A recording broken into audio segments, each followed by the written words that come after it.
isn't just a horror film, it's layered, and each of your characters represent something from the past and the time period of what was going on in Mississippi during that time, as well as their key points to the story.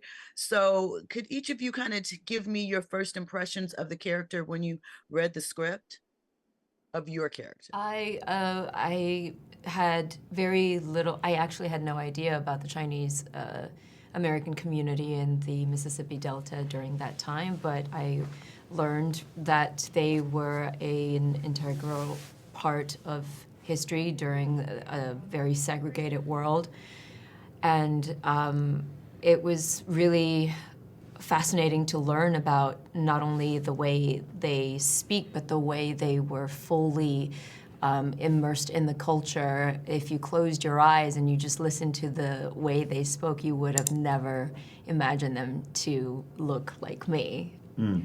And I love that Ryan was able to tell their story in this film. I'm the grandson of sharecroppers from Mississippi, and so for me, it hit home in a very special way with stories that I've heard from the time I was a child. And I just wanted to give you kudos and thank you for recognizing that it's much more than a horror film. I'm a granddaughter from a sharecropper in Mississippi, so Mm, right there.